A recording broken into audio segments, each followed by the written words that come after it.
Anime est voué à être détesté, et ce n'est même pas de sa faute. Car oui, le public adore démolir ses idoles. Ce n'est pas Anime qui a changé, c'est le regard du public. Parlons d'un mécanisme psychologique bien précis que provoquent notamment les personnalités comme Anime. Comment le public passe de l'admiration à la désillusion, et pourquoi certaines chutes sont inévitables. Au tout début, Anime était un outsider, et on l'aimait aussi pour ça. Peu de visibilité, peu d'attente, chaque succès sorti de nulle part semble mérité, car il récompense un monsieur tout le monde. C'est un peu le syndrome du gagnant du loto. On aime les réussites fulgurantes, parce que ça pourrait être nous. On ne suit pas qu'une personne, on suit une promesse nouvelle, une idée rafraîchissante, et on adore ça. Cette phase fonctionne parce que le public projette sur le créateur ses propres attentes. On ne l'aime pas uniquement pour ce qu'il est, mais pour ce qu'il représente. Anime est plein d'humour transgressif. Sur les femmes, les étrangers, plein de clichés. Le genre de plaisanterie que l'on n'ose faire qu'avec son groupe d'amis le plus proche, car l'on sait que personne ne nous jugera trop vite pour une plaisanterie déplacée. L'anime du début n'a de compte à rendre à personne. Et ça change tellement des youtubeurs chefs d'entreprise qui ont des responsabilités et ne peuvent tout se permettre. Anime, c'est la défiance, l'insouciance, mais surtout la sincérité. Et à ce stade, toute maladresse est pardonnée. Toute erreur est interprétée comme humaine. Et le côté underground du créateur lui donne même de la personnalité. On est content d'avoir découvert cette personne authentique avant tout le monde. Une personnalité qui n'a pas besoin d'être politiquement correcte, car il n'y a pas encore d'enjeu de notoriété, d'enjeu financier ou de partenariat. C'est exactement ce qui fait le charme des créateurs clivants. Ils ne cherchent pas à plaire à tout le monde, mais ils séduisent par leur authenticité brute. Mais rapidement, tout change.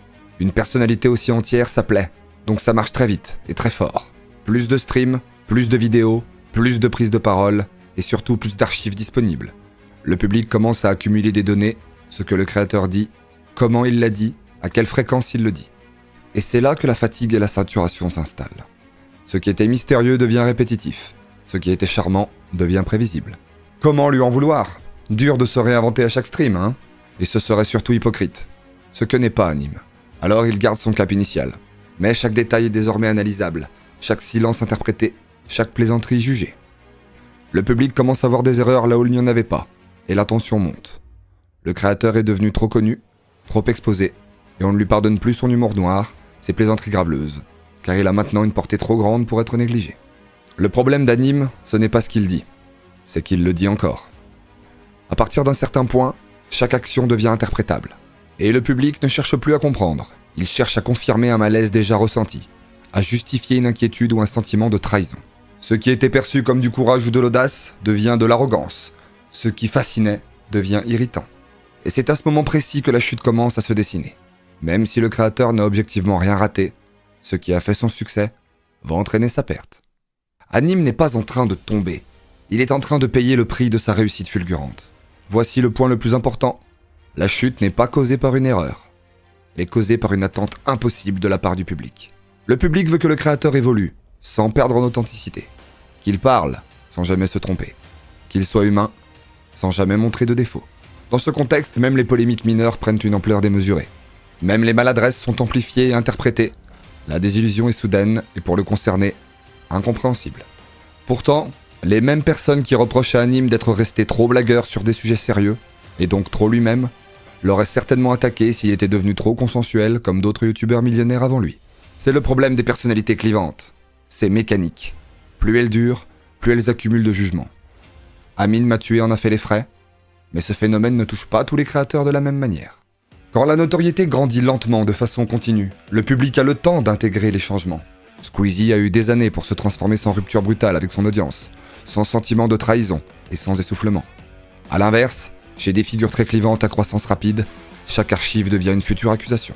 Et d'autres créateurs ne sont tout simplement pas assez clivants pour déclencher ce mécanisme. On ne détruit pas que les créateurs qu'on déteste. On détruit ceux auxquels on a trop cru, ceux qu'on a aimés en premier dans notre coin, mais qu'on finit par devoir partager avec le reste du monde. Le public n'oublie pas ces idoles usées. Il déboulonne leur statut, les met à mal, se met à les haïr pour ce qu'il aimait au début. Et c'est pour ça que la chute d'Anime et de toutes les figures clivantes est souvent inévitable. Ce n'est pas une question de faute ou de scandale, c'est une question de psychologie humaine, de projection et de tension qui s'épuisent. Mais la chute d'une personnalité n'est pas insurmontable. Plusieurs choix s'offrent à elle. Se lisser, perdre en impact, ou comme Anime, maintenir son cap en acceptant de ne pas rentrer dans le moule et de laisser une partie du public sur le côté pour rester soi-même. N'hésite pas à t'abonner et à liker, ça m'aide énormément. Et à commenter, pour me dire si selon toi il y a d'autres influenceurs qui ont subi le même traitement qu'Anime. Et d'ailleurs, en parlant d'Anime, est-ce qu'il peut rester au top sans se brider? Ou est-ce qu'il doit rentrer dans le moule s'il veut perdurer?